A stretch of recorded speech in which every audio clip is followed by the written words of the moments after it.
Assalamualaikum warahmatullahi wabarakatuh. Nama saya Satria Haji Wicaksono.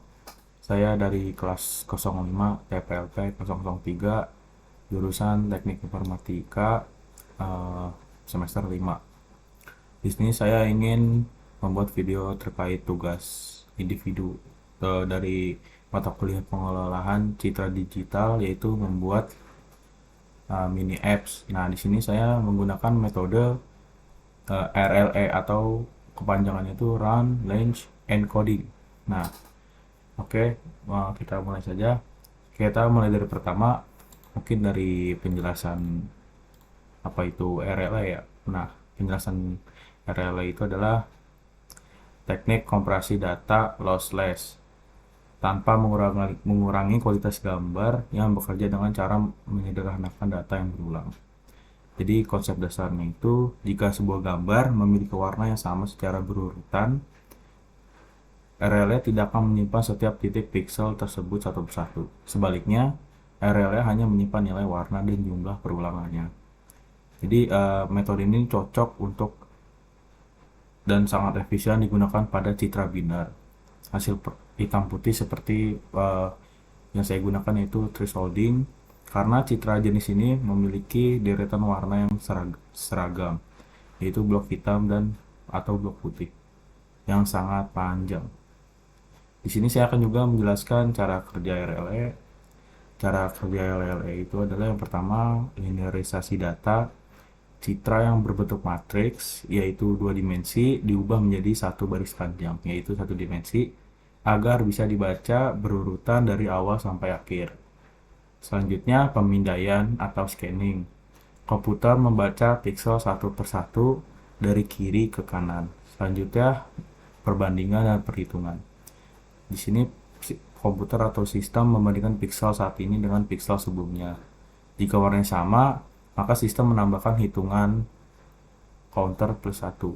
Tapi jika warnanya berubah, sistem akan menyimpan data tersebut dalam format, lalu mereset hitungan menjadi satu untuk warna yang baru. Outputnya itu adalah hasil akhirnya adalah sekumpulan pasangan data yang ukurannya jauh lebih kecil dari data aslinya. Selanjutnya, saya akan membahas contoh manual proses RLE terhadap objek. Nah, di sini saya ada dua data. Nah, dua data ini angkanya itu kan 0,0, 39632 dan 255 dan 3. Di sini saya jelaskan terlebih dahulu. Nah, jadi RLE itu, jadi kalau misalkan lebih dari 128 itu dihitungnya sebagai hitam atau 0, dan sisanya itu 255 itu detik. Nah, 0 itu mempresentasikan warna hitam atau latar belakang, sedangkan 255 itu mempresentasikan warna putih atau suatu objek. Karena di sini saya menggunakan objek buah, maka uh, 255 itu mempresentasikan warna putih itu atau warna objek buah. Nah, selanjutnya. Ya, jadi kenapa ada angka ini? Yaitu RL ini memproses menghitung terus 00-nya jika warnanya sama, terus menghitung 0 sampai warnanya berubah. Nah, warnanya berubah itu di angka 39.632. Nah, di angka ini RL menemukan warna yang berbeda dan pixel itu di stop. Jadi sisanya itu adalah 255. Jadi RL menghitung terus angka menghitung terus 00000 sampai stop di angka segini. Nah, jika sudah berubah, maka RL akan menghitung angka 255. Nah, kemudian ditemukan angka 255 ini putih sebanyak 3 kali. Jadi mungkin datanya itu berarti ada 39.635 total keseluruhan datanya, seperti itu, dari angka 0 dan 25, dan seterusnya dihitung terus. Di sini saya menggunakan dua data saja karena yang kalian tahu, yang saya tahu, data RL ini sebenarnya saya sangat banyak, bisa sampai ratusan dan ribuan data. Tidak mungkin saya menghitungnya satu-satu, jadi saya hanya mengambil dua data saja, jadi biar lebih efisien juga. Dan perhitungan selanjutnya, data-data selanjutnya mungkin sama seperti yang saya jelaskan tadi. Jadi hasil akhirnya itu data terkompresi menjadi ini, dan Di sini merupakan efisiensi. Jadi sebelumnya itu data membutuhkan ruang untuk menyimpan 39.635 angka. Sedangkan setelah dipakai relay hanya membutuhkan ruang untuk menyimpan dua pasang data saja, yaitu 4 angka, yaitu 0, 39632 dan 253. Jadi gitu. Ini menunjukkan penghematan memori yang sangat drastis, terutama pada area latar belakang luas yang seragam. Jadi RL ini sangat menghemat memori yang sangat drastis.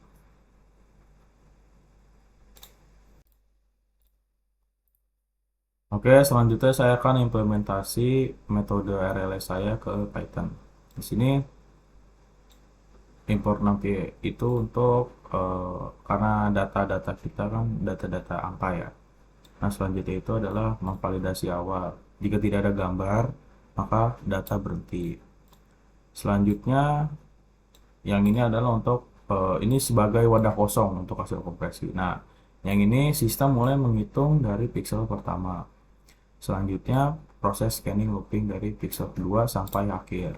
Jadi terus sampai akhir.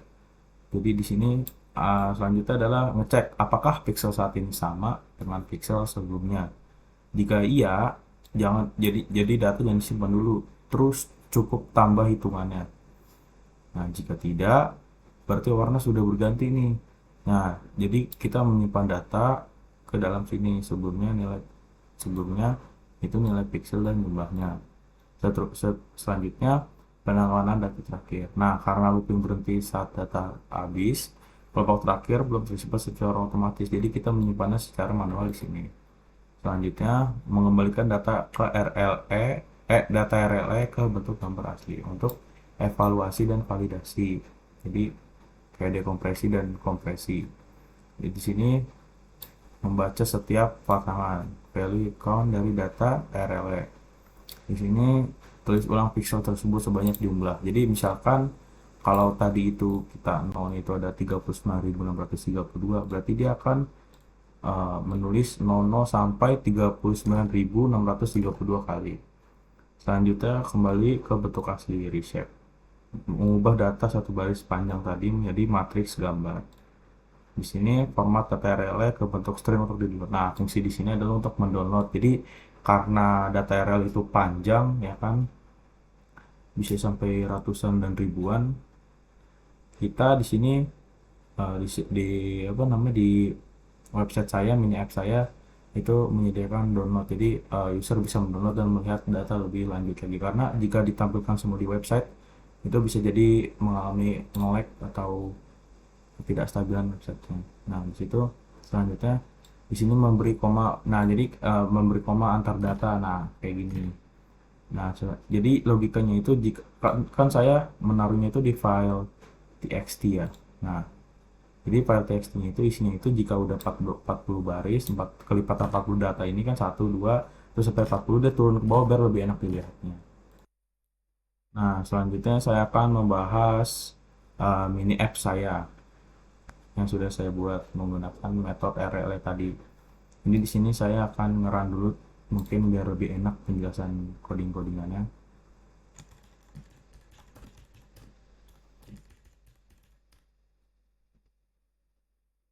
Nah, di sini adalah tampilan awal sebelum di apa? Sebelum di upload gambarnya. Nah, tampilan awal itu berada di sini. Nah, tampilan awal kosong. Silakan upload gambar. Ya, ini dia nih. Jadi tampilan awal itu ada di sini. Ini tampilan awal. Nah, yang ini adalah sidebar. Jadi setup. Nah, oh ya, sebelum sidebar dulu kita bahas dulu setup halaman web. Nah, di sini tuh ibaratnya layoutnya lah sama tuh kan, bisa dilihat di sini ada gambar cherry karena di sini saya menaruh gambar cherry dan setup layar itu menjadi lebar. Nah, layout itu wide lebar. Nah, sidebar. Nah, ini adalah sidebar panel kiri. Nah, di sini gambar itu saya ngambil dari foto. Nah, di sini tulisannya dengan kontrol dan bla bla bla penjelasannya. Di sini untuk mengupload gambar. Nah, di sini user dapat mengupload gambar. Nah, kita coba terlebih dahulu.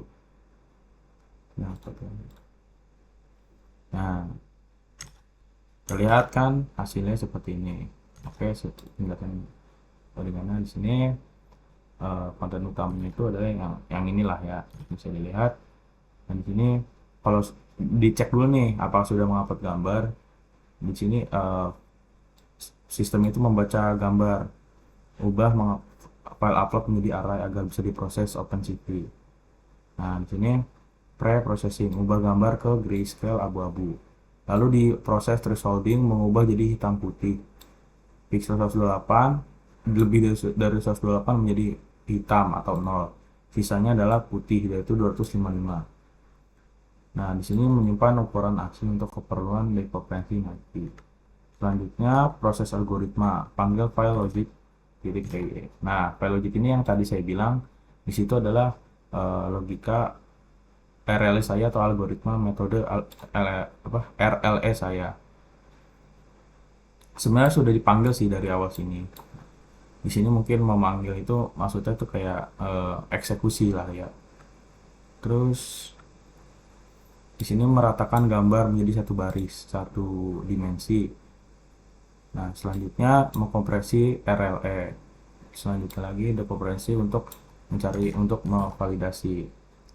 Nah, di sini itu menyiapkan teks atau data untuk download gitu. Jadi kayak yang bisa dilihat tadi di sini bisa download kan. Nah, seperti itu. Nah, di sini hitung statistik. Nah, di sini menariknya kita bisa melihat statistiknya. Nah, ini dia nih statistiknya. Jadi total pixel berapa, data RLE berapa, rasionya itu berapa, 63,60 kali lebih hemat. Tampilan hasil atau nah ini tampilan hasilnya, tab satu gambar yang ini gambar apa, gambar asli dan thresholdingnya. Terus yang ini adalah untuk validasi lossless, jadi validasi itu mencocokkan sama atau tidak gitu, tidak ada perubahan. Nah, di sini input sebelum kompresi dan output setelah dekompresi ternyata sama 100% dengan gambar inputnya. Nah, ini yang tadi saya bilang mengecek data untuk secara matematika, jadi benar atau enggak. Nah, ini statistiknya nih yang saya bilang tadi, statistiknya. Nah, karena data-data tadi dimasukin ke variabel, maka di sini dipanggilkan variabel-variabelnya ada berapa, jumlah total pixel, jumlah pasangan data, dan jumlah rasionya. Jadi ini variabel-variabel dan dipanggil dan ditampilkan ke website. Di sini ada tombol hide ya. Jadi hide itu biar apa ya? Ibaratnya kayak ya mungkin lebih menarik aja sih. Sebenarnya saya bisa juga menambahkan 10 data ke sini. 10 data sampel ya. Karena di sini saya emang mengcodingnya hanya 10 data saja. Karena yang tadi saya bilang kalau datanya kebanyakan bisa nge-lag website atau tidak stabil. Nah, di sini 10 data. Saya bisa mungkin lebih keren aja gitu ya. Jadi kayak saya hide gitu. Harus diklik terlebih dahulu. Nah, ini adalah codingannya. Nah, di sini yang menariknya adalah jika user ingin melihat lebih lanjut, lebih banyak data-datanya. Nah, di sini kita bisa download file dengan format txt. Nah, coba kita download terlebih dahulu untuk ngetes. Kita taruh di sini. Download. Nah, bisa dilihat. Nah, ada 40 data ke kanan, dan jika udah 40 data itu dia turun ke bawah sampai datanya di show ke semua. Nah, nggak mungkin dong kalau saya taruh data ini ke website tampilannya jadi jelek gitu kan, jadi nge-lag dan tidak stabil. Ya mungkin bisa-bisa saja, cuman kurang menarik lah tampilannya. Nah, seperti ini hasilnya. Coba kita testing ulang. Mungkin kita ganti data ya. Status ganti image. Nah, bisa dilihat lagi gambarnya berbeda kan. Di sini ada data statistik juga dan bisa download. Oke, mungkin sekian dari saya. Mohon maaf jika ada salah dalam pengucapan atau penjelasan. Mohon maafin saya jika ada kekurangan selama penjelasan video ini. Wassalamualaikum warahmatullahi wabarakatuh.